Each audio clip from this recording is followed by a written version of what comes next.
ನಮಸ್ಕಾರ ಸ್ನೇಹಿತರೆ, ಜ್ಞಾನಗಂಗೋತ್ರಿ ಸ್ಪರ್ಧಾತ್ಮಕ ಪರೀಕ್ಷಾ ತರಬೇತಿ ಕೇಂದ್ರ ವಿಜಯನಗರ ಬೆಂಗಳೂರು ಇವರ ವತಿಯಿಂದ ಈ ಒಂದು ವಿಡಿಯೋವನ್ನು ಪ್ರಸ್ತುತಪಡಿಸ್ತಾ ಇದ್ದೀವಿ. ಸ್ನೇಹಿತರೆ, ಇತಿಹಾಸ ವಿಷಯಕ್ಕೆ ಸಂಬಂಧಪಟ್ಟಂತೆ ಪ್ರಶ್ನೋತ್ತರ ಸರಣಿಯನ್ನು ಇವತ್ತಿನ ದಿವಸ ನಾನು ಸ್ಟಾರ್ಟ್ ಮಾಡ್ತಾ ಇದ್ದೀನಿ. ಸೊ ಪ್ರಾಚೀನ ಭಾರತ ಇತಿಹಾಸ, ಮಧ್ಯಯುಗೀಯ ಭಾರತ ಇತಿಹಾಸ, ಆಧುನಿಕ ಮತ್ತು ವಿತ್ ರೆಸ್ಪೆಕ್ಟ್ ಟು ಕರ್ನಾಟಕ ಇತಿಹಾಸ. ಸೊ ಇಲ್ಲಿ ಪ್ರಶ್ನೋತ್ತರ ಸರಣಿ ಅಂತ ಬಂದಾಗ ಟಾಪಿಕ್ ವೈಸ್ ಪ್ರಶ್ನೆಗಳನ್ನು, ಮಾಡೆಲ್ ಕ್ವಶನ್ಸ್ಗಳನ್ನು ನಾವು ಡಿಸ್ಕಸ್ ಮಾಡ್ತಾ ಹೋಗೋಣ ಸ್ನೇಹಿತರೆ. ಸೊ ಈ ಒಂದು ಅಧ್ಯಾಯದಲ್ಲಿ ಮಾಡರ್ನ್ ಹಿಸ್ಟ್ರಿಗೆ ಸಂಬಂಧಪಟ್ಟಂತೆ ಭಾರತಕ್ಕೆ ಯುರೋಪಿಯನರ ಆಗಮನ ಮತ್ತು ಔರಂಗಜೇಬ್ ನಂತರದ ಒಂದು ಭಾರತದ ಒಂದು ಸ್ಥಿತಿ ಹೆಂಗಿತ್ತಲ್ಲ, ಸೊ ಅದಕ್ಕೆ ಸಂಬಂಧಪಟ್ಟಂತೆ ಕೆಲವೊಂದಿಷ್ಟು ಮಾದರಿ ಪ್ರಶ್ನೆಗಳನ್ನು ಈ ಒಂದು ಅಧ್ಯಾಯದಲ್ಲಿ ಡಿಸ್ಕಸ್ ಮಾಡ್ತಾ ಹೋಗೋಣ ಸ್ನೇಹಿತರೆ. ಓಕೆ ಸ್ನೇಹಿತರೆ, ಸೊ ಜ್ಞಾನಗಂಗೋತ್ರಿ ಸಂಸ್ಥೆ ವತಿಯಿಂದ ಸ್ಪರ್ಧಾ ಸ್ಫಟಿಕ ಅನ್ನುವಂಥ ಒಂದು ಇತಿಹಾಸ ಬುಕ್ ಏನಾಗಿದೆ ಸ್ನೇಹಿತರೆ, ರಿಲೀಸ್ ಆಗಿದೆ. ಅದು ಮಾರುಕಟ್ಟೆಯಲ್ಲೂ ಕೂಡ ಲಭ್ಯ ಇರುವಂಥದ್ದು. ಸೊ ಮುಂದೆ ಬರುವಂಥ ಒಂದು KPSC ಎಕ್ಸಾಮ್ಸ್ಗಳಾಗಿರ್ಬೋದು, ಸೊ KSP ಎಕ್ಸಾಮ್ಸ್ ಆಗಿರ್ಬೋದು, ಪೊಲೀಸ್ ಇಲಾಖೆ ಪರೀಕ್ಷೆಗಳಾಗಿರ್ಬೋದು, ಮತ್ತು ರಾಷ್ಟ್ರೀಯ ಮಟ್ಟದ ನೆಟ್ ಮತ್ತು UPSC ಎಕ್ಸಾಮ್ಗಳು ಕೂಡ ಆಗಿರ್ಬೋದು ಸ್ನೇಹಿತರೆ. ಸೊ ಅಂಥ ಒಂದು ಪರೀಕ್ಷೆಗಳಿಗೆ ಕನ್ನಡದಲ್ಲಿ ಅತ್ಯಂತ ಉಪಯುಕ್ತವಾದಂಥ ಒಂದು ಮಾಹಿತಿ ಸ್ನೇಹಿತರೆ. ಸೊ ಅತಿ ಹೆಚ್ಚಿನ ಒಂದು ವಿಷಯ ಮತ್ತು ನಿಖರ ಮಾಹಿತಿಗೋಸ್ಕರ ಇದನ್ನು ನೀವು ಬಳಸ್ಕೊಬಹುದು ಸ್ನೇಹಿತರೆ, ಸ್ಪರ್ಧಾ ಸ್ಫಟಿಕ ಇತಿಹಾಸ. ಸ್ನೇಹಿತರೆ, ಕ್ವಶನ್ಸ್ಗಳಿಗೆ ನಾವು ಪ್ರಶ್ನೆಗಳಿಗೆ ಹೋಗೋದಾದ್ರೆ, ಸೊ ಮೊದಲನೇ ಪ್ರಶ್ನೆ ಏನಿದೆ ಅಂತಂದ್ರೆ, ಸಮಭಾಜಕ ವೃತ್ತವನ್ನ ದಾಟದಂತ ಪ್ರಪಂಚದ ಮೊದಲ ನಾವಿಕ ಯಾರು ಅಂತ ಕೇಳ್ತಾರೆ. ಸೊ ಪ್ರಪಂಚದ ಮೊದಲ ನಾವಿಕ ಸಮಭಾಜಕ ವೃತ್ತವನ್ನ ದಾಟದಂತವನು. Who was the first sailor in the world to cross the equator ಅಂತ ಕೇಳ್ತಾರೆ. Vasco da Gama, Pedro Alvarez Cabral, Bartolomeu Dias ಮತ್ತು ಹೆನ್ರಿ ದಿ ನ್ಯಾವಿಗೇಟರ್ ಅಂತ ಆಪ್ಷನ್ ಅಲ್ಲಿ ಇದೆ. 1498ರಲ್ಲಿ ವಾಸ್ಕೋ ಡ ಗಾಮಾ ಭಾರತಕ್ಕೆ ಹೊಸ ಜಲಮಾರ್ಗವನ್ನು ಕಂಡುಹಿಡಿದ ಸ್ನೇಹಿತರೆ, ಮೇ 17. ಸೊ ಅದೆಲ್ಲರಿಗೂ ಗೊತ್ತಿರುವಂಥ ಒಂದು ವಿಚಾರ, ಓಕೆನಾ.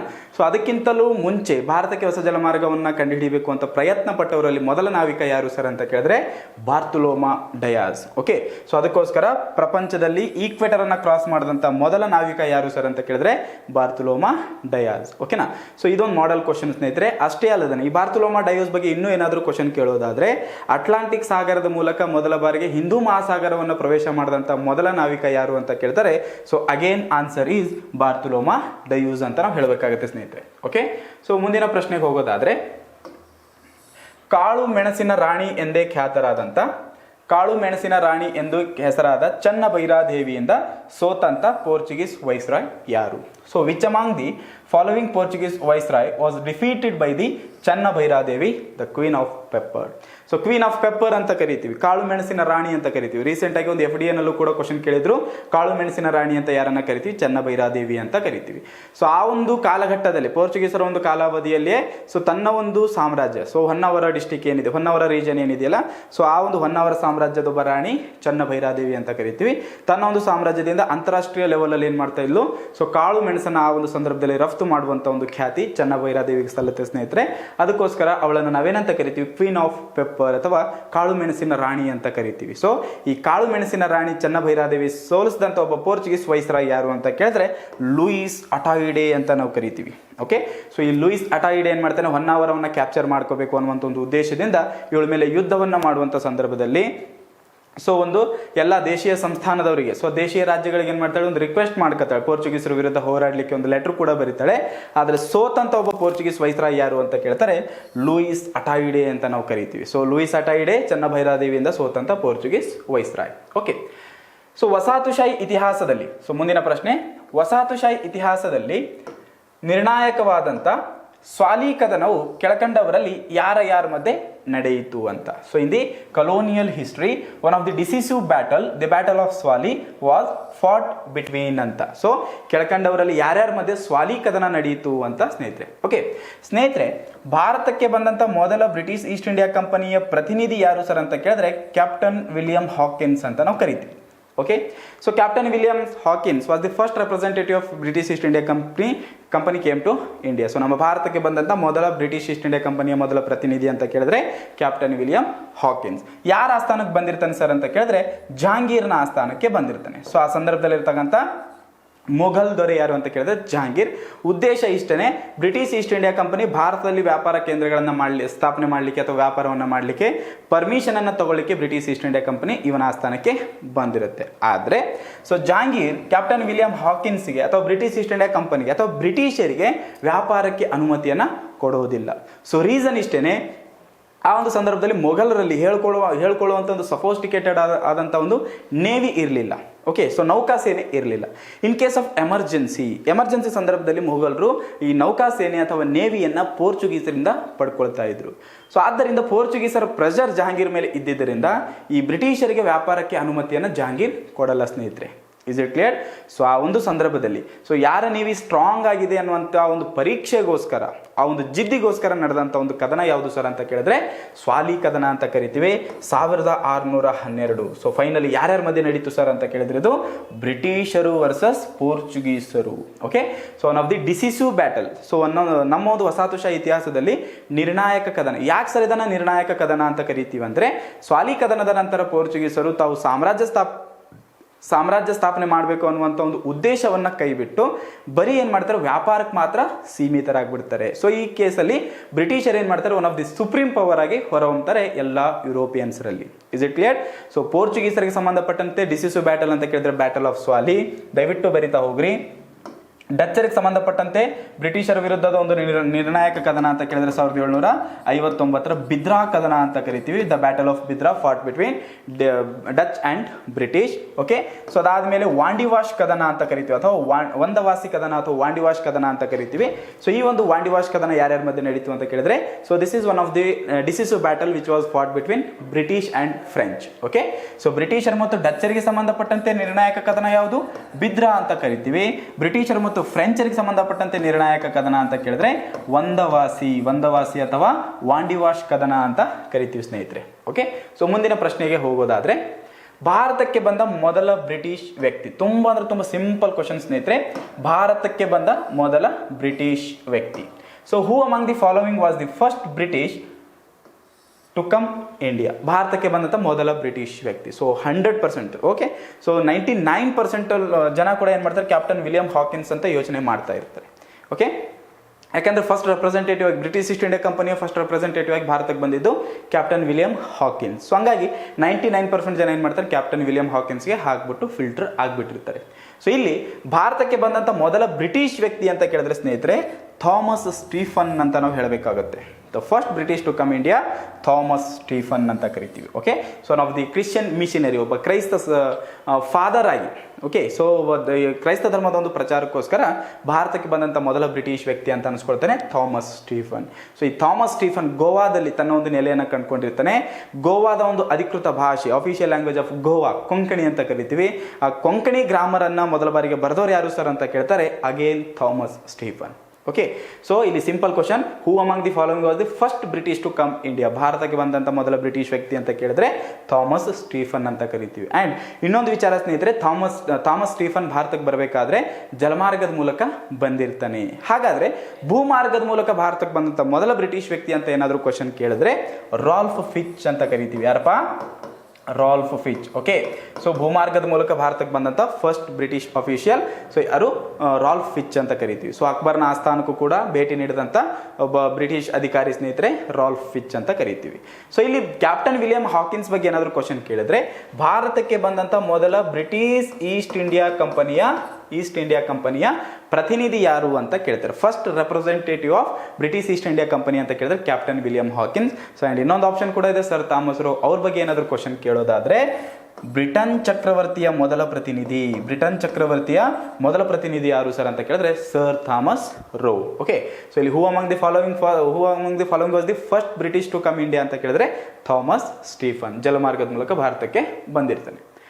ಸೊ ಈಸ್ಟ್ ಇಂಡಿಯಾ ಕಂಪನಿ ಸ್ಥಾಪನೆ ಆದಂಥ ವರ್ಷ, ಸುಮಾರು ಜನರಿಗೆ ತುಂಬ ಕನ್ಫ್ಯೂಷನ್ ಇರ್ತಕ್ಕಂಥ ಒಂದು ಕ್ವಶನ್ ಸ್ನೇಹಿತರೆ. ಆ್ಯಂಡ್ ತುಂಬ ಸಿಂಪಲ್ ಕ್ವಶನ್ ಅಂತ ಅನಿಸುತ್ತೆ. British East India Company was established in. So ಯಾಕೆಂದರೆ ಸುಮಾರು ಬುಕ್ಗಳಲ್ಲಿ ನೋಡಿರ್ತೀವಿ 1600 December 31 British East India Company ಸ್ಥಾಪನೆ ಆಯಿತು ಅಂತ ಕೊಟ್ಬಿಟ್ಟಿರ್ತಾರೆ. ಆದರೆ ಬ್ರಿಟಿಷ್ ಈಸ್ಟ್ ಇಂಡಿಯಾ ಕಂಪನಿ ಸ್ಥಾಪನೆ ಆಗಿದ್ದು 1600 ಬದಲಾಗಿ 1599. So British East India Company was established in the year of 1599. Then what about 1600? 1600 December 31 ಏನಾಗುತ್ತೆ ಅಂದರೆ, so British East India Company ಸ್ಥಾಪನೆಯಾದ ನಂತರ ಓರಿಯೆಂಟಲ್ ಕಂಟ್ರೀಸ್ ಅಂದರೆ ಪೌರ್ವಾತ್ಯ ದೇಶಗಳೊಂದಿಗೆ ವ್ಯಾಪಾರ ಮಾಡಲಿಕ್ಕೆ ಬ್ರಿಟನ್ ಚಕ್ರವರ್ತಿಯಿಂದ ಏನಾಗುತ್ತೆ, ಒಂದು ಚಾರ್ಟರ್ ಅನ್ನ ಪಡ್ಕೊಳ್ಳುತ್ತೆ. ಸೊ ಒಂದು ಪರ್ಮಿಷನನ್ನು ಪಡ್ಕೊಳುತ್ತಲ್ಲಪ್ಪ, ಸೊ ಅದು ಯಾವಾಗ ಅಂತ ಕೇಳಿದ್ರೆ 1600 ಡಿಸೆಂಬರ್ 31. ಓಕೆ, ಸೊ ಅದನ್ನು ನಾವು ರಾಯಲ್ ಚಾರ್ಟರ್ ಅಂತ ಕರಿತೀವಿ. ಅದನ್ನು ಪರ್ಮಿಷನ್ ಪಡ್ಕೊಳ್ಳುತ್ತೆ. ಸೊ ಅದು ಪಡ್ಕೊಂಡಿದ್ದು 1600 ಡಿಸೆಂಬರ್ 31. ಆದರೆ ಸ್ಥಾಪನೆಯಾಗಿದ್ದು, ವಾಸ್ತವವಾಗಿ ಸ್ಥಾಪನೆಯಾಗಿದ್ದು 1599 ಸ್ನೇಹಿತರೆ. ಓಕೆ, ಸೊ ರೀಸೆಂಟಾಗಿ 2020 ಒಂದು KS ಪ್ರಿಲಿಮ್ಸಲ್ಲೂ ಕೂಡ ಇದೇ ಕ್ವಶನ್ ಕೇಳಿದ್ರು. So British East India company 1599 ಸ್ಥಾಪನೆ ಆಯಿತು ಅಂತ ಹೇಳಿಕೆಗಳ ರೂಪದಲ್ಲಿ ಕ್ವಶನ್ ಕೇಳಿದ್ರು ಸ್ನೇಹಿತರೆ, ದಯವಿಟ್ಟು ನೆನ್ಪಿಟ್ಕೊಳ್ರಿ. ಹೈದರಾಬಾದ್ ಸ್ವತಂತ್ರ ರಾಜ್ಯದ ಸ್ಥಾಪಕ ಯಾರು? Simple question. ಹೈದರಾಬಾದ್ ಸ್ವತಂತ್ರ ರಾಜ್ಯದ ಸ್ಥಾಪಕ. ಹೂ was the founder of Hyderabad independent state of Hyderabad?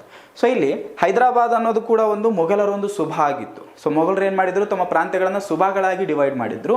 So ಅದರಲ್ಲಿ ಹೈದರಾಬಾದ್ ಕೂಡ ಒಂದು ಸುಭಾ ಆಗಿತ್ತು. ಸೊ ಆದರೆ ಈ ಒಂದು ಔರಂಗಜೇಬ್ ಸಾವಿನ ನಂತರ, ಸೊ ನಂತರದ ಮೊಘಲರ ಒಂದು ಕಾಲದಲ್ಲಿ ಏನಾಗುತ್ತೆ, ಹಲವಾರು ಪ್ರಾಂತ್ಯಗಳು ಸುಭಾಗಳು ಏನಾಗ್ತವೆ, ಸ್ವಾತಂತ್ರ್ಯವನ್ನು ಘೋಷಿಸಿಕೊಂಡು ಸೊ ಸ್ವಂತ ರಾಜ್ಯಗಳಾಗಿ ಅಸ್ತಿತ್ವಕ್ಕೆ ಬರ್ತವೆ. ಸೊ ಅಂಥ ಒಂದು ರಾಜ್ಯಗಳಲ್ಲಿ ಹೈದರಾಬಾದ್ ಕೂಡ ಒಂದು. 1724ರಲ್ಲಿ ಈ ಒಂದು ಹೈದರಾಬಾದ್ ಸ್ಟೇಟ್ ಏನಾಗುತ್ತೆ, ಸ್ಥಾಪನೆ ಆಗುತ್ತೆ ಸ್ನೇಹಿತರೆ.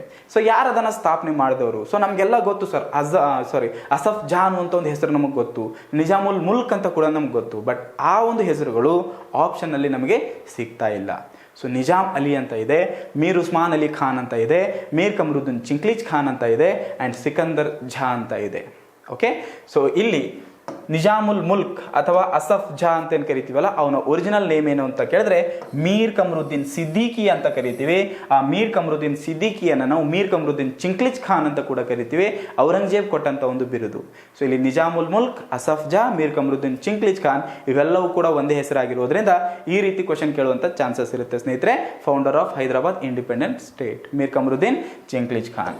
ಸೊ ಇದೇ ಕ್ವಶನ್ 2017ರ ಒಂದು ESI ಎಕ್ಸಾಮ್ನಲ್ಲೂ ಕೂಡ ಕೇಳಿದ್ರು, who was the founder of Hyderabad independent state ಅಂತ.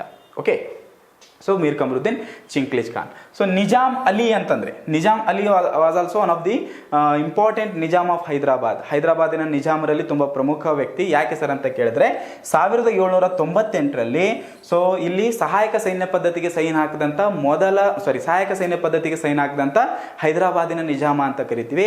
ಸಹಾಯಕ ಸೈನ್ಯ ಪದ್ಧತಿಗೆ ಒಳಪಟ್ಟಂತ ಮೊದಲ ದೇಶೀಯ ಸಂಸ್ಥಾನ ಅಂತ ಕೇಳಿದ್ರು ಕೂಡ ಹೈದರಾಬಾದ್. ಸೊ ಹೈದರಾಬಾದ್ ದೇಶೀಯ ಸಂಸ್ಥಾನಕ್ಕೆ, ಹೈದರಾಬಾದ್ ಸಹಾಯಕ ಸೈನ್ಯ ಪದ್ಧತಿಗೆ ಒಳಪಡಬೇಕಾದ್ರೆ ಸೈನ್ ಮಾಡಿದವರು ಯಾರು ಸರ್ ಅಂತ ಕೇಳಿದ್ರೆ ನಿಜಾಮ್ ಅಲಿ ಅಂತ ಕರಿತೀವಿ. ಓಕೆ, ಸೊ ಮೀರ್ ಉಸ್ಮಾನ್ ಅಲಿ ಖಾನ್ ಬಹದ್ದೂರ್ ಅಂತಂದ್ರೆ 1948ರಲ್ಲಿ. ಸೊ ಇವನ್ ನಮಗೆ ಸ್ವಾತಂತ್ರ್ಯ ಸಿಕ್ಕರೂ ಕೂಡ ಹೈದರಾಬಾದ್ ಏನಾಗಿತ್ತು, ಸ್ವತಂತ್ರವಾಗಿ ಉಳಿದಿತ್ತು. ಅದರ ಮೇಲೆ ಒಂದು ಆಪರೇಷನ್ ಅನ್ನು ನಾವು ಮಾಡ್ತೀವಿ, ಆಪರೇಷನ್ ಪೋಲೋ ಅಥವಾ ಪೊಲೀಸ್ ಕಾರ್ಯಾಚರಣೆ ಅಥವಾ ಆಪರೇಷನ್ ಕ್ಯಾಟರ್ ಪಿಲ್ಲರ್ ಅಂತ ಕೂಡ ಅದನ್ನು ನಾವು ಕರಿತೀವಿ. ಸೊ ಆಪರೇಷನ್ ಪೋಲೋ ಸಂದರ್ಭದಲ್ಲಿ ಇರ್ತಕ್ಕಂಥ ಹೈದರಾಬಾದಿನ ನಿಜಾಮ ಯಾರು ಅಂತ ಕೇಳಿದ್ರೆ ಮೀರ್ ಉಸ್ಮಾನ್ ಅಲಿ ಖಾನ್ ಬಹದ್ದೂರ್. ಸೊ ಫೈನಲಿ ಈ ಕ್ವಶನ್ಗೆ ಆನ್ಸರ್ ಹೈದರಾಬಾದ್ ಸ್ವತಂತ್ರ ರಾಜ್ಯದ ಸ್ಥಾಪಕ ಅಂತ ಕೇಳಿದ್ರೆ ಮೀರ್ ಕಮರುದ್ದೀನ್ ಚಿಂಗ್ಲೀಜ್ ಖಾನ್ ಅಂತ ನಮಗೆ ಗೊತ್ತಿರಬೇಕು. ಓಕೆ, ಸೊ ಆಧುನಿಕ ಭಾರತದ ಇತಿಹಾಸದಲ್ಲಿ, ಸೊ ನೆಕ್ಸ್ಟ್ ಕ್ವಶನ್ ಏನಪ್ಪಾ ಅಂದ್ರೆ, ಆಧುನಿಕ ಭಾರತದ ಇತಿಹಾಸದಲ್ಲಿ ಬ್ರಿಟಿಷರು ಹಾಗೂ ಫ್ರೆಂಚರ ನಡುವಿನ ಈ ಕೆಳಗಿನ ಯಾವ ಸಂಘರ್ಷವು ದೇಶೀಯ ಕಾರಣಗಳಿಂದ ನಡೆದದ್ದು ಅಂತ. Okay, so which of the following conflicts between the British and the French in the history of modern India was fought for the sake of domestic reasons, for the sake of native reasons? ಅಂದ್ರೆ ದೇಶೀಯ ಕಾರಣಗಳಿಂದ ನಡೆದಂತ ಕರ್ನಾಟಕ ಯುದ್ಧ ಯಾವುದು ಅಂತ. So Karnataka ಅಂತಂದ್ರೆ Anglo ಮತ್ತು ಬ್ರಿಟಿಷರು ಮತ್ತು ಫ್ರೆಂಚರ ಮಧ್ಯೆ ನಡೆದಿರ್ತಕ್ಕಂಥದ್ದು. ಓಕೆ, ಸೊ ದಯವಿಟ್ಟು ಅರ್ಥ ಮಾಡ್ಕೊಳ್ರಿ ಸ್ನೇಹಿತರೆ. ಸೊ ಇದು ನಮ್ಮ ಇಂಡಿಯಾ ಅಂತ ನಾವು ಅನ್ಕೊಂಡ್ರೆ, ಸೊ ಈ ಒಂದು ಏರಿಯಾ ಏನಿದೆ, ಓಕೆ, ಸೊ ಈ ಒಂದು ಉತ್ಕಲ ತೀರ ಅಂತ ಕರಿತೀವಿ, ಆ್ಯಂಡ್ ಕೆಳಗಡೆ ಭಾಗ ಇರತಕ್ಕಂಥದ್ದು ಕೋರಮಂಡಲ ತೀರ ಅಂತ ಕರಿತೀವಿ. ಸೊ ಈ ಕೋರಮಂಡಲ ತೀರ ಮತ್ತು ಅದರ ಹಿನ್ನಾಡಿನ ಒಂದು ಪ್ರದೇಶ ಏನಿದೆಯಲ್ಲ, ಇದನ್ನೇ ಯುರೋಪಿಯನ್ನರು ಏನಂತ ಕರೆದ್ರು, ಕರ್ನಾಟಕ ಅಂತ ಕರೆದ್ರು. For the ಸುಪ್ರಮಸಿ of this particular Karnataka, three wars were fought between British and French, and these were called as Karnataka wars. So ಈ ಒಂದು ಪ್ರದೇಶದ ಅಧಿಪತ್ಯಕ್ಕೋಸ್ಕರ ಬ್ರಿಟಿಷರು ಮತ್ತು ಫ್ರೆಂಚರ ನಡುವೆ 3 ಯುದ್ಧಗಳಾಗ್ತವೆ ಸ್ನೇಹಿತರೆ. ಅವುಗಳನ್ನೇ ನಾವು ಕರ್ನಾಟಕ ಯುದ್ಧಗಳು ಅಂತ ಕರಿತೀವಿ ಅಥವಾ ಆಂಗ್ಲೋ ಫ್ರೆಂಚ್ ಯುದ್ಧಗಳು ಅಂತ ಕೂಡ ಕರಿತೀವಿ. ಓಕೆ, ಸೊ ಈ 3 ಯುದ್ಧಗಳಲ್ಲಿ ದೇಶೀಯ ಕಾರಣಕ್ಕೋಸ್ಕರ ನಡೆದಂಥ ಯುದ್ಧ ಯಾವುದು ಅಂತ ನಮಗೆ ಕ್ವಶನ್ ಸ್ನೇಹಿತರೆ. ಸೊ ಆನ್ಸರ್ 2ನೇ ಕರ್ನಾಟಿಕ್ ಯುದ್ಧ. Okay, so second Karnataka war was the fought for the sake of foreign reasons, ದೇಶೀಯ ಕಾರಣಗಳಿಗೋಸ್ಕರ ನಡೆದಂಥ ಒಂದು ಯುದ್ಧ. ಯಾಕೆ ಅಂತ ಕೇಳಿದ್ರೆ ಬ್ರೀಫ್ ಆಗಿ ಹೇಳ್ತೀನಿ ಸ್ನೇಹಿತರೆ, ದಯವಿಟ್ಟು ಅರ್ಥ ಮಾಡ್ಕೊಳ್ರಿ. ಸೊ 1ನೇ ಕರ್ನಾಟಕ ಯುದ್ಧ ಮತ್ತು 3ನೇ ಕರ್ನಾಟಕ ಯುದ್ಧ ಏನಿದೆಯಲ್ಲ, ಸೊ ಇವೆರಡೂ ಕೂಡ ಸೊ ಆಸ್ಟ್ರಿಯಾದ ಒಂದು ಆಧಿಪತ್ಯಕ್ಕೋಸ್ಕರ ಬ್ರಿಟಿಷರು ಮತ್ತು ಫ್ರೆಂಚರ ನಡುವೆ ನಡೆದಂಥ ಒಂದು ಯುದ್ಧಗಳು. ಯಾಕೆಂದ್ರೆ ಸೊ ಇಲ್ಲಿ ಯುರೋಪ್ನಲ್ಲಿ ಬ್ರಿಟಿಷರು ಮತ್ತು ಫ್ರೆಂಚರಿಗೆ ಏನಾಗುತ್ತೆ, ಒಂದು ರೈವಲ್ರಿ ಸ್ಟಾರ್ಟ್ ಆಗಿರುತ್ತೆ, ಒಂದು ಸಂಘರ್ಷ ಸ್ಟಾರ್ಟ್ ಆಗಿರುತ್ತೆ. As a part of that, ಅದರ ಒಂದು ಭಾಗವಾಗಿ ಭಾರತದಲ್ಲಿರ್ತಕ್ಕಂಥ ಬ್ರಿಟಿಷರು ಮತ್ತು ಫ್ರೆಂಚರು ಯುದ್ಧಕ್ಕೆ ಇಳಿತಾರೆ. ಸೊ 1ನೇ ಕಾರ್ನಾಟಿಕ್ ಯುದ್ಧ ಮತ್ತು 3ನೇ ಕಾರ್ನಾಟಿಕ್ ಯುದ್ಧ. ಆದರೆ ದೇಶೀಯ ಕಾರಣಗಳಿಗೋಸ್ಕರ, ಸಂಪೂರ್ಣವಾಗಿ ದೇಶೀಯ ಕಾರಣಗಳಿಂದ ನಡೆದಂಥ ಒಂದು ಯುದ್ಧ ಅಂತ ಕೇಳಿದ್ರೆ ಅದು ಸೆಕೆಂಡ್ ಕಾರ್ನಾಟಿಕ ವಾರ್ ಅಂತ ಕರಿತೀವಿ. ಸೊ ಹಾಗಾದ್ರೆ ದೇಶೀಯ ಕಾರಣಗಳು ಏನು ಸರ್, 2ನೇ ಕಾರ್ನಾಟಿಕ್ ಯುದ್ಧಕ್ಕೆ ಕಾರಣಗಳೇನು ಅಂತ ನೋಡೋದಾದ್ರೆ, ಸೊ ಇಲ್ಲಿ ನಾವು ನಿಜಾಮಿ ಕಲಹ, ಒಂದು ರೀಸನ್ ಅನ್ನ ನಾವು ನಿಜಾಮಿ ಕಲಹ ಅಂತ ನಾವು ಹೇಳಿದ್ರೆ, ಅಂಡ್ ಇನ್ನೊಂದು ನವಾಬಿ ಕಲಹ ಅಂತ ನಾವು ಕರಿತೀವಿ. So there are 2 reasons for the second Carnatic war. So ಇಲ್ಲಿ war of succession in the Hyderabad and war of succession in the Arcot ಪ್ರಾಂತ್ಯದ ನವಾಬಿ ಕಲಹ ಮತ್ತು ಹೈದರಾಬಾದ್ ಪ್ರಾಂತ್ಯದ ನಿಜಾಮಿ ಕಲಹ ಇದಕ್ಕೆ ಕಾರಣ ಆಗಿರುತ್ತೆ. ಓಕೆ, ಸೊ ಬ್ರೀಫ್ ಆಗಿ ಹೇಳೋದಾದ್ರೆ ಸ್ನೇಹಿತರೆ, 1748ರಲ್ಲಿ ಹೈದರಾಬಾದ್ ಇಂಡಿಪೆಂಡೆಂಟ್ ಸ್ಟೇಟ್ ಅನ್ನು ಸ್ಥಾಪನೆ ಮಾಡಿದಂಥ ಮೀರ್ ಕಮರುದ್ದೀನ್ ಚಿಂಕ್ಲಿಜ್ ಖಾನ್ 1748ರಲ್ಲಿ ಸತ್ತೋಗ್ಬಿಟ್ಟಿರ್ತಾನೆ. So he died without announcing his successor. ಅವನ ಉತ್ತರಾಧಿಕಾರಿ ಯಾರಾಗಬೇಕು ಅಂತ ಹೇಳಿ ಘೋಷಣೆ ಮಾಡ್ದೇನೆ ಸತ್ತೋಗ್ಬಿಡ್ತಾನೆ. ಸೊ ಅವನ ಸಾವಿನ ನಂತರ ಏನಾಗುತ್ತೆ, ಸೊ ಅವನ ಮಗ ಯಾರು ಸರ್ ಅಂತ ಕೇಳಿದ್ರೆ ನಾಸಿರ್ ಜಂಗ್ ಅಂತ ಕರಿತೀವಿ. ಅಂಡ್ ಮೊಮ್ಮಗ ಯಾರು ಸರ್ ಅಂತ ಕೇಳಿದ್ರೆ ಮುಜಾಫರ್ ಜಂಗ್ ಅಂತ ಕರಿತೀವಿ. ಈ ನಾಸಿರ್ ಜಂಗ್ ಬ್ರಿಟಿಷರ ಸಪೋರ್ಟ್ ಅನ್ನ ಪಡ್ಕೊಳ್ತಾನೆ, ಮುಜಾಫರ್ ಜಂಗ್ ಫ್ರೆಂಚರ ಸಪೋರ್ಟ್ ಅನ್ನ ಪಡ್ಕೊಳ್ತಾನೆ. ಸೊ ಈ ರೀತಿ ಬ್ರಿಟಿಷರು ಮತ್ತು ಫ್ರೆಂಚರ್ ಏನ್ ಮಾಡ್ತಾರೆ, ಹೋರಾಟಕ್ಕೆ ಇಳಿತಾರೆ 2ನೇ ಕಾರ್ನಾಟಿಕ್ ಯುದ್ಧ. ಸೊ ಆರ್ಕಾಟ್ಗೆ ಸಂಬಂಧಪಟ್ಟಂತೆ ಹೇಳೋದಾದ್ರೆ, ಸೊ ಇಲ್ಲಿ ಆರ್ಕಾಟ್ನ ನವಾಬ ಅನ್ವರುದ್ದೀನ್ ಮತ್ತು ಚಂದಾ ಸಾಹೇಬರ ಮಧ್ಯೆ ಏನಾಗುತ್ತೆ, ಆರ್ಕಾಟ್ನ ಒಂದು ನವಾಬಿ ಕಲಹ ಏರ್ಪಟ್ಟಿರುತ್ತೆ. ಇಲ್ಲಿ ಚಂದಾ ಸಾಹೇಬನಿಗೆ ಫ್ರೆಂಚರ ಸಪೋರ್ಟ್ ಮಾಡಿದ್ರೆ, ಅನ್ವರುದ್ದೀನ್ಗೆ ಬ್ರಿಟಿಷರು ಸಪೋರ್ಟ್ ಮಾಡಿರ್ತಾರೆ. ಸೊ ಈ ರೀತಿ 2ನೇ ಕಾರ್ನಾಟಿಕ್ ಯುದ್ಧ ನಡೆದಿರುತ್ತೆ. ಸೊ ಇಲ್ಲಿ ಆರ್ಕಾಟ್ನ ನವಾಬಿ ಕಲಹ ಮತ್ತು ಹೈದರಾಬಾದಿನ ಒಂದು ನಿಜಾಮಿ ಕಲಹ, ಎರಡೂ ಕಾರಣಗಳಿಗೋಸ್ಕರ ನಡೆದಂತ ಒಂದು ಯುದ್ಧ ಬ್ರಿಟಿಷರು ಮತ್ತು ಫ್ರೆಂಚರ ನಡುವೆ 2ನೇ ಕಾರ್ನಾಟಿಕ್ ಯುದ್ಧ ಅಂತ ಕರಿತೀವಿ. Is it clear? ಸೊ 2ನೇ ಕಾರ್ನಾಟಿಕ್ ಯುದ್ಧ ಪಾಂಡಿಚೇರಿ ಒಪ್ಪಂದದಿಂದ ಅದು ಕೊನೆಯಾಗಿರುತ್ತೆ ಸ್ನೇಹಿತರೆ. ಓಕೆ, ಸೊ ಮುಂದಿನ ಪ್ರಶ್ನೆಗೆ ಹೋಗೋದಾದ್ರೆ, ಬಂಗಾಳದ ಆಡಳಿತಾತ್ಮಕ ದೃಷ್ಟಿಯಿಂದ ಡೆಪ್ಯೂಟಿ ಸುಬೇದಾರ್ ಎಂಬ ಹುದ್ದೆಯನ್ನು ಸೃಷ್ಟಿಸಿದವರು ಯಾರು? So who among the following was created the post of deputy Subedar for the administrative stand point of Bengal? So ಬಂಗಾಳದ ಆಡಳಿತಾತ್ಮಕ ದೃಷ್ಟಿಯಿಂದ ಸೊ ಡೆಪ್ಯೂಟಿ ಸುಬೇದಾರ್ ಹುದ್ದೆಯನ್ನು ಸೃಷ್ಟಿ ಮಾಡಿದವರು ಯಾರು ಅಂತ ಕೇಳಿದ್ದಾರೆ ಸ್ನೇಹಿತರೆ. ಬ್ಯಾಟಲ್ ಆಫ್ ಬಾಕ್ಸಾರ್ ಅಂತ ಆಗಿರುತ್ತೆ. ಸೊ ಬಂಗಾಳದ ಮೀರ್ ಖಾಸಿಂ ಮತ್ತು ಅವಧ್ನ ನವಾಬ ಮತ್ತು ಮುಘಲ್ ದೊರೆಯ ಮಧ್ಯೆ ಮೂರು ಜನರ ಒಂದು ತ್ರಿಕೂಟ ಏನಾಗುತ್ತೆ, ಬ್ರಿಟಿಷರಿಂದ ಸೋಲುತ್ತೆ. ಅದನ್ನು ನಾವು ಬ್ಯಾಟಲ್ ಆಫ್ ಬಾಕ್ಸಾರ್ ಅಥವಾ ಬಕ್ಸಾರ್ ಕದನ ಅಂತ ಕರಿತೀವಿ.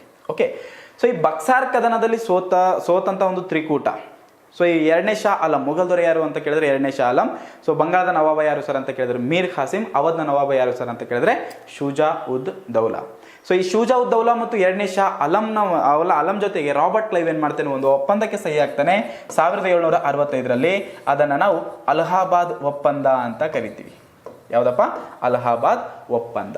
ಸೊ ಅಲಹಾಬಾದ್ ಒಪ್ಪಂದ 1 ಮತ್ತು ಅಲಹಾಬಾದ್ ಒಪ್ಪಂದ 2. 1ನೇ ಅಲಹಾಬಾದ್ ಒಪ್ಪಂದ, 2ನೇ ಅಲಹಾಬಾದ್ ಒಪ್ಪಂದ ಅಂತ ಇದೆ. ಸೊ ದಯವಿಟ್ಟು ನೋಟ್ ಮಾಡ್ಕೊಡ್ರಿ. 1ನೇ ಅಲಹಾಬಾದ್ ಒಪ್ಪಂದ ಯಾರ್ಯಾರ ಮಧ್ಯೆ ನಡೀತು ಅಂತ ಕೇಳಿದ್ರೆ ರಾಬರ್ಟ್ ಕ್ಲೈವ್ ವರ್ಸಸ್ ಇಲ್ಲಿ ಅವಧ್ನ ನವಾಬ ಯಾರು ಸರ್ ಅಂತ ಕೇಳಿದ್ರೆ ಶುಜಾ ಉದ್ ದೌಲಾ. ಸೊ ಅವಧ್ನ ನವಾಬ ಶುಜಾ ಉದ್ ದೌಲಾ ಮತ್ತೆ ರಾಬರ್ಟ್ ಕ್ಲೈವ್ ನ ಮಧ್ಯೆ 1ನೇ ಅಲಹಾಬಾದ್ ಒಪ್ಪಂದ ಆಗಿರುತ್ತೆ. ಸೊ 2ನೇ ಅಲಹಾಬಾದ್ ಒಪ್ಪಂದ ಅಂತ ಕೇಳಿದ್ರೆ ಮೊಘಲ್ ದೊರೆ 2ನೇ ಶಾ ಆಲಂ ಮತ್ತು ರಾಬರ್ಟ್ ಕ್ಲೈವ್ ನ ಮಧ್ಯೆ ಆಗಿರುತ್ತೆ. ಓಕೆ, ಸೊ ಈ 2ನೇ ಅಲಹಾಬಾದ್ ಒಪ್ಪಂದದ ಪ್ರಕಾರ 2ನೇ ಶಾ ಆಲಂ ಏನ್ ಮಾಡ್ತಾನೆ ಅಂದ್ರೆ ರಾಬರ್ಟ್ ಕ್ಲೈವ್ಗೆ ಅಥವಾ ಬ್ರಿಟಿಷರಿಗೆ ಬಂಗಾಳದಲ್ಲಿ ದಿವಾನಿ ಹಕ್ಕನ್ನ ಕೊಟ್ಟಿರ್ತಾನೆ. ಸೊ ಏನ್ ಸರ್ ಅದು ದಿವಾನಿ ಹಕ್ಕು ಅಂತಂದ್ರೆ ಕಂದಾಯವನ್ನ ಕಲೆಕ್ಟ್ ಮಾಡ್ಕೊಳ್ಳುವಂತ ಒಂದು ರೈಟ್. ಓಕೆ, ಸೊ ಬಂಗಾಳದಲ್ಲಿ ರೆವಿನ್ಯೂನ ಕಲೆಕ್ಟ್ ಮಾಡ್ಕೊಳ್ಳುವಂಥ ಸಂಪೂರ್ಣ ಜವಾಬ್ದಾರಿ ಬ್ರಿಟಿಷರಿಗೆ ಕೊಟ್ಟ ಮೇಲೆ ಸೊ ರಾಬರ್ಟ್ ಕ್ಲೈವ್ ಏನ್ ಮಾಡ್ತಾನೆ, ಬಂಗಾಳದಲ್ಲಿ ದ್ವಿಸರ್ಕಾರ ಪದ್ಧತಿಯನ್ನ ಜಾರಿಗೆ ತಗೊಂಡು ಬಂದಿರ್ತಾನೆ. ಓಕೆ, ಸೊ ದ್ವಿಸರ್ಕಾರ ಪದ್ಧತಿಯನ್ನ ಜಾರಿಗೆ ತಂದವರು ಯಾರು? Robert Clive. ಸೊ ದ್ವಿಸರ್ಕಾರ ಅಂದ್ರೆ 2 ಸರ್ಕಾರಗಳು ಅಸ್ತಿತ್ವದಲ್ಲಿ ಇರ್ತವೆ. ಫಾರ್ ಎಕ್ಸಾಂಪಲ್ ನಿಜಾಮತ್ ಅಧಿಕಾರಗಳು ಅಂತ ಇರ್ತವೆ, ವೆಲ್ಫೇರ್ ವಿಷಯಗಳು, ಅವೆಲ್ಲವೂ ಕೂಡ ನವಾಬ ಅಂದ್ರೆ ಬಂಗಾಳದ ನವಾಬ ನಿರ್ವಹಿಸಬೇಕಾಗಿರುತ್ತೆ. ಅಂಡ್ ಇನ್ನೊಂದು ದಿವಾನತ್ ಅಧಿಕಾರಗಳಂತ ಇರ್ತವೆ. ಆ ದಿವಾನತ್ ಅಧಿಕಾರಗಳಂದ್ರೆ ರೆವಿನ್ಯೂ ಅನ್ನ ಕಲೆಕ್ಟ್ ಮಾಡ್ಕೊಳ್ಳುವಂತ ಒಂದು ಅಧಿಕಾರ. ರಾಜ್ಯ ಒಂದೇನೆ, ಸರ್ಕಾರಗಳು 2. ಸೊ ರೆವಿನ್ಯೂ ಕಲೆಕ್ಟ್ ಮಾಡ್ಕೊಳ್ಳೋಕೆ ಒಂದು ವಿಂಗು ಅಂಡ್ ಆಡಳಿತವನ್ನು ನೋಡ್ಕೊಂಡು ಹೋಗ್ಲಿಕ್ಕೆ ಇನ್ನೊಂದು ವಿಂಗು. ಸೊ ಇದನ್ನೇ ನಾವೇನಂತ ಕರಿತೀವಿ, ದ್ವಿಸರ್ಕಾರ ಪದ್ಧತಿ ಅಂತ ಕರಿತೀವಿ. ಸೊ ಇಲ್ಲಿ ಬ್ರಿಟಿಷರು ಕಂದಾಯವನ್ನು ಸಂಗ್ರಹ ಮಾಡಲಿಕ್ಕೆ ಯಾರಿದ್ದಾರೆ? ಬ್ರಿಟಿಷರು. ಆ್ಯಂಡ್ ಆಡಳಿತವನ್ನು ನೋಡ್ಕೊಂಡು ಹೋಗ್ಲಿಕ್ಕೆ ಯಾರಿದ್ದಾರೆ? ನವಾಬ ಇದ್ದಾನೆ. ಈ ಬ್ರಿಟಿಷರು ಮತ್ತು ನವಾಬನ ಮಧ್ಯವರ್ತಿಯಾಗಿ ಕಾರ್ಯನಿರ್ವಹಿಸಲಿಕ್ಕೆ ರಾಬರ್ಟ್ ಕ್ಲೈವ್ ಏನು ಮಾಡ್ತಾನೆ? ಒಂದು ಹೊಸ ಪೋಸ್ಟನ್ನು ಕ್ರಿಯೇಟ್ ಮಾಡ್ತಾನೆ. ಅದನ್ನೇ ನಾವು ಡೆಪ್ಯೂಟಿ ಸುಬೇದಾರ್ ಅಂತ ಕರಿತೀವಿ. ಸೊ ದಯವಿಟ್ಟು ಅರ್ಥ ಮಾಡ್ಕೊಳ್ರಿ, ಡೆಪ್ಯೂಟಿ ಸುಬೇದಾರ್ ಅನ್ನುವಂಥ ಒಂದು ಪೋಸ್ಟನ್ನು ಕ್ರಿಯೇಟ್ ಮಾಡ್ಕೊಂಡವ್ರು ಯಾರು ಅಂತ ಕೇಳಿದ್ರೆ ರಾಬರ್ಟ್ ಕ್ಲೈವ್ ಅಂತ ಕರಿತೀವಿ. ಓಕೆ, ಸೊ ಯಾವಾಗ ಈ ಒಂದು ಡೆಪ್ಯೂಟಿ ಸುಬೇದಾರ್ ಅನ್ನುವಂಥ ಒಂದು ಹುದ್ದೆಯನ್ನು ಫಸ್ಟ್ ಅವನು ರಚನೆ ಮಾಡಿಕೊಂಡು ರೇಜಾ ಖಾನ್ ಅಂತ ಕರಿತೀವಿ. He was served as the first deputy Subedar of Bengal. So ಬಂಗಾಳದ ಮೊದಲ ಡೆಪ್ಯೂಟಿ ಸುಬೇದಾರ್ ಆಗಿ ಕಾರ್ಯವನ್ನು ನಿರ್ವಹಿಸಿದವರು ಯಾರು ಅಂತ ಕೇಳ್ತಾರೆ? ರೇಜಾ ಖಾನ್ ಅಂತ ಕರಿತೀವಿ. ಯಾರಪ್ಪ? Reza Khan. Okay, so deputy subedar ಹುದ್ದೆಯನ್ನು ಕ್ರಿಯೇಟ್ ಮಾಡ್ಕೊಂಡವರು ಯಾರು? Robert Clive. ಸೊ ಮುಂದೆ 1773 ಏನಾಗುತ್ತೆ? ಒಂದು ಆಕ್ಟ್ ಜಾರಿಗೆ ಬರುತ್ತೆ, ರೆಗ್ಯುಲೇಟಿಂಗ್ ಆಕ್ಟ್ ಅಂತ ಕರಿತೀವಿ. ಆ ಕಾಯ್ದೆ ಪ್ರಕಾರ ಈ ಒಂದು ಡೆಪ್ಯೂಟಿ ಸುಬೇದಾರ್ ಹುದ್ದೆಯನ್ನು ಬ್ರಿಟಿಷರು ರದ್ದುಪಡಿಸ್ತಾರೆ ಸ್ನೇಹಿತರೆ. ಓಕೆ, ಸೊ ಇದಿಷ್ಟು ಇವತ್ತಿನ ಒಂದು ಪ್ರಶ್ನೋತ್ತರ ಸರಣಿಯಲ್ಲಿ ಇರ್ತಕ್ಕಂಥ ಪ್ರಮುಖ ಪ್ರಶ್ನೆ ಮತ್ತು ಉತ್ತರಗಳಿಗೆ ಸಂಬಂಧಪಟ್ಟಂತ ಮಾಹಿತಿ ಸ್ನೇಹಿತರೆ. ಸೊ ಇನ್ನೂ ಹೆಚ್ಚಿನ ಒಂದು ವಿಷಯಗಳಿಗೆ ಮತ್ತು ಹೆಚ್ಚಿನ ಒಂದು ನಿಖರವಾದ ಒಂದು ವಿಷಯಗಳಿಗೆ ಸ್ನೇಹಿತರೆ, ಓಕೆನಾ. ಸೊ ಈ ಒಂದು ಸ್ಪರ್ಧಾ ಸ್ಫಟಿಕ ಇತಿಹಾಸ ಅನ್ನುವಂಥ ಒಂದು ಇತಿಹಾಸ ಬುಕ್ಕನ್ನು ನೀವು ರೆಫರ್ ಮಾಡ್ಬೋದು ಸ್ನೇಹಿತರೆ. ಮುಂದಿನ ಒಂದು ನಿಮ್ಮ ಒಂದು ತಯಾರಿಗೋಸ್ಕರ ತುಂಬ ಹೆಲ್ಪ್ ಆಗುತ್ತೆ ಅಂತ ನಾನು ಭಾವಿಸ್ತೀನಿ. ಆ್ಯಂಡ್ ಈ ಥರ ಒಂದು ಹೆಚ್ಚಿನ ವಿಷಯಗಳಿಗಾಗಿ ಮತ್ತು ಹೆಚ್ಚಿನ ಒಂದು ವೆರೈಟಿ ಆಫ್ ಮಾಡಲ್ ಕ್ವಶನ್ಸ್ಗಳಿಗೋಸ್ಕರ ಈ ಒಂದು ಸೀರೀಸನ್ನು ನೀವು ವಾಚ್ ಮಾಡಿರಿ ಅಂತ ನಾನು ಹೇಳ್ತೀನಿ ಸ್ನೇಹಿತರೆ. So thanks for watching. All the best.